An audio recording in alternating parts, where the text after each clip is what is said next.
inyo'y matuod. At iyang kaluoy, His kind mercy is always with us.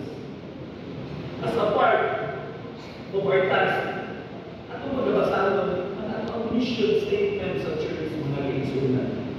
Ang mission statement sa church muna yung nakatilhanan, nga kung niya sa iglesia. So may mission statement ka ito.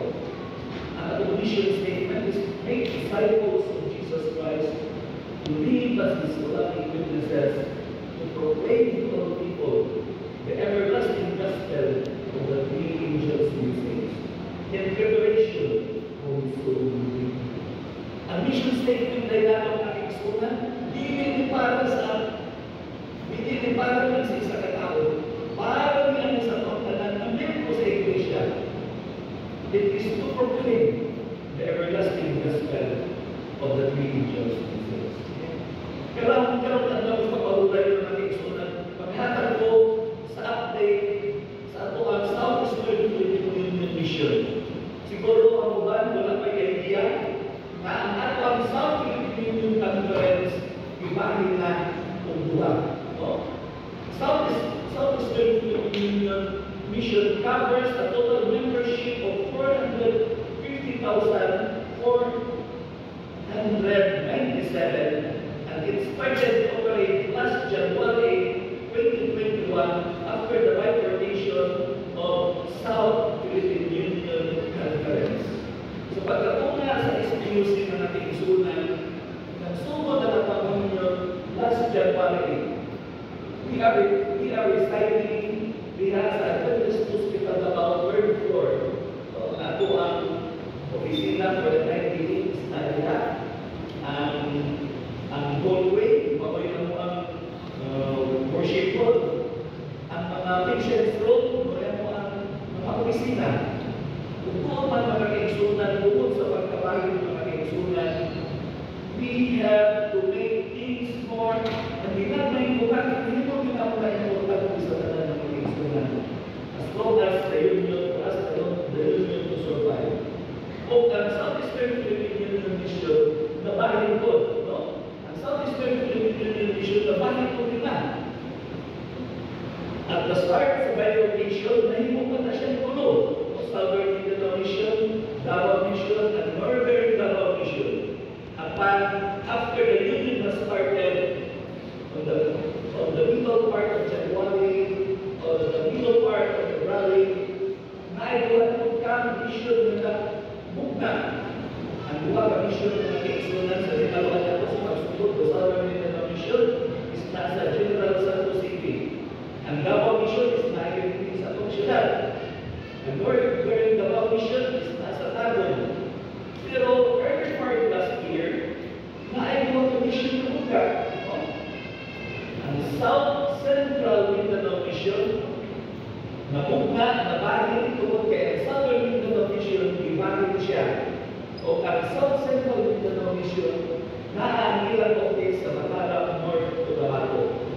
Nasa Matalang North Cotabato. Ang South Canada Mission, Southeastern Canada Mission, ang ilang office is naabot sa San Francisco ang San Resort. And it's a privilege na nag-insunan ng nabahin. Ang katunga sa Northeastern Canada Mission, mo ay nahimo Southeastern Canada Mission. Tungkol man na nag-insunan, ang dito sa Southeastern Union Conference, ang nahitabo mga nag-insunan, do ako yung lima ka-mission dito, o niya ako lima ka-mission dito sa tuwa. At kung anong nanawag ng ating sunan, Southeastern Union Mission as the number of congregation consists of 1,100 churches and 1,054 companies. So all in all, mga kaigsunan, nakakitay kapin sa 2,000 kasimbahan dinhi na nasako sa tuang Southeastern Philippine Union Mission. And it's a challenge for us as a student. Even though we are struggling, but we also need the work ng student. O usan ako katapong pagpasalamat o sa pagsuporta ninyo sa pag-union mga kaigsunan, because Southeastern Philippine Union Mission Mission leads in the whole Southern Asia Pacific Division in soul winning for the year 2024. It consists of 11 unions and 14 countries, but we have the top baptism of 44,794 kaigsunan. And it's a privilege sa kaigsunan na among pagpasalamat sa Diwa gikan sa administration sa Southeastern Philippine Union sa kinasing-kasing tayo tayo sa pagbuhat ninyo sa buhat ko sa mundo. Amen? And it's a highlight sa atong union. We are not expecting at the early parts of December we will be given that award na ang atong union ay may punta sa baptism. Then we will go to Southeastern Canada Mission na kaigsunan na nasa San Francisco at San Diego.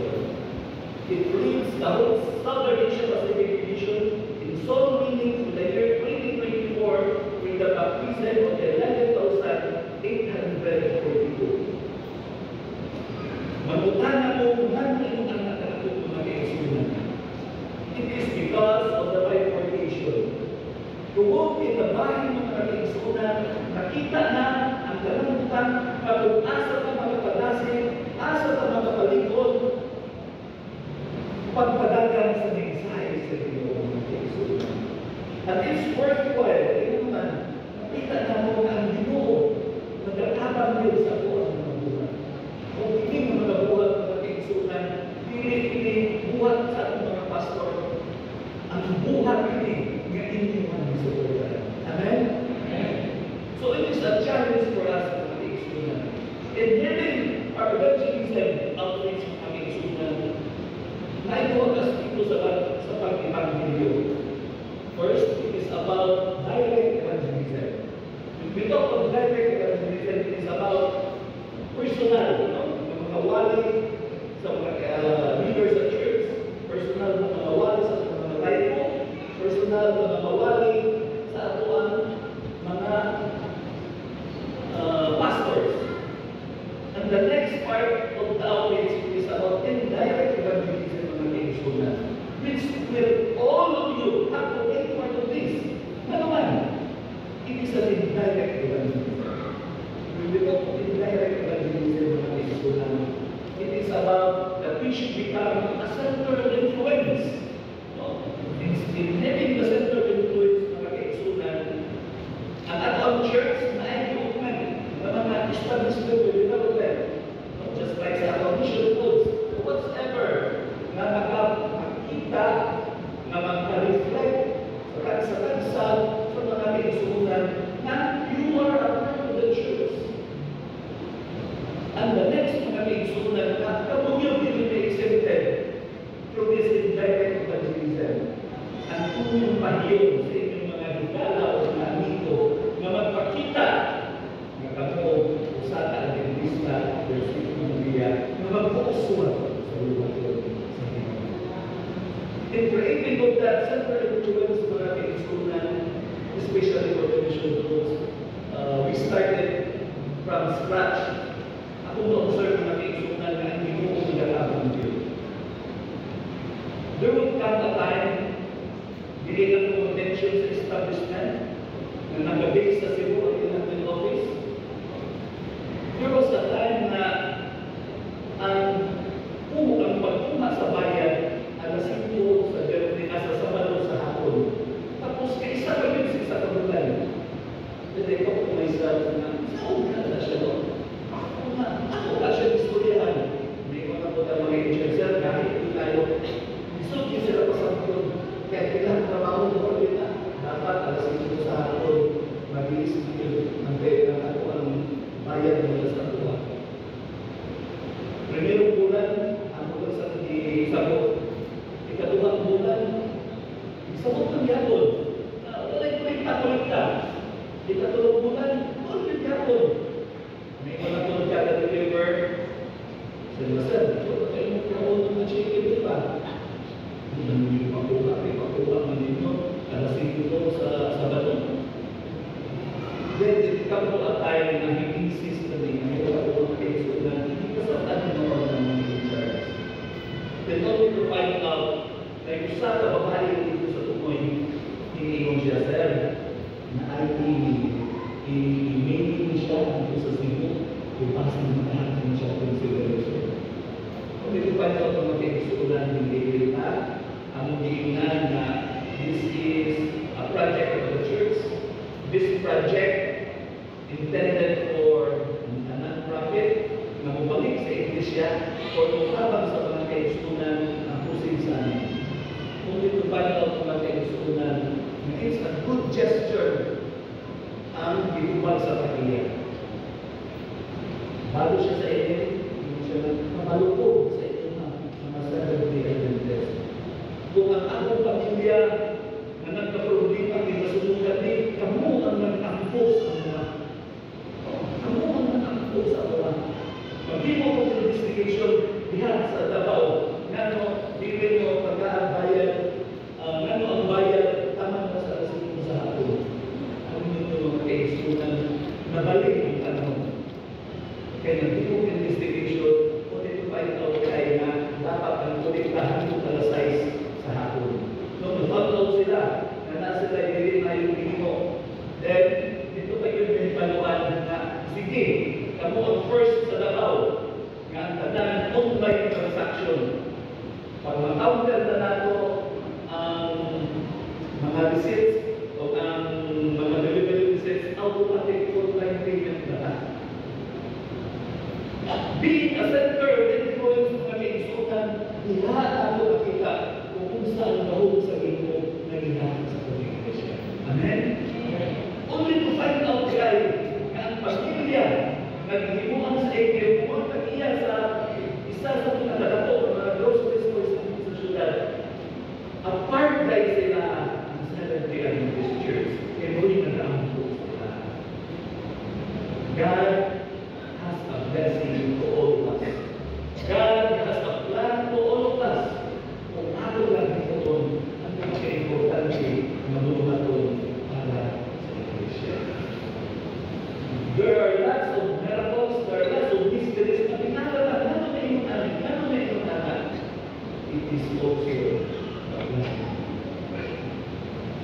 Pero kapag tayo ng kaisunan, because this is the launching of Harvest 25. This is a program sa Libuog Southern Asia Pacific Division.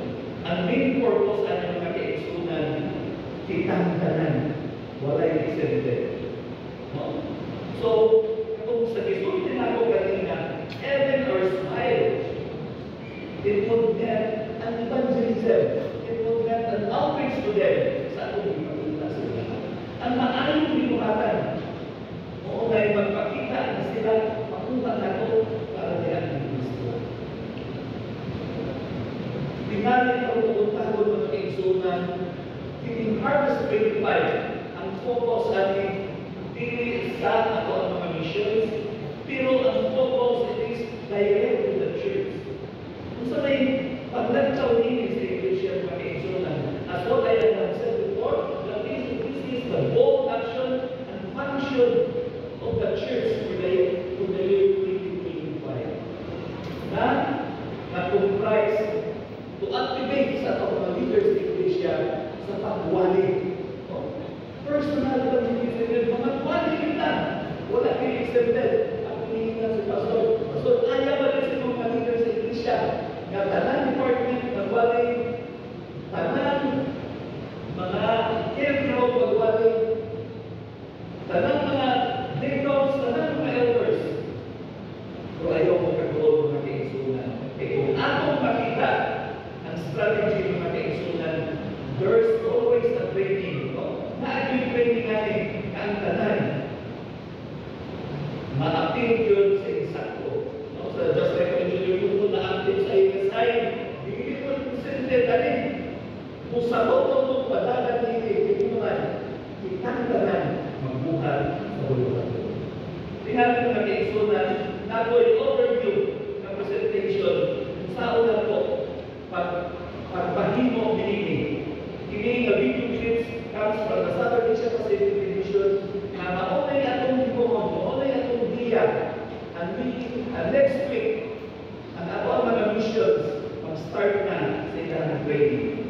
If ever namin time, feel free na makiigsunan sa pagtanaw o paginaw sa video quiz. What is harvest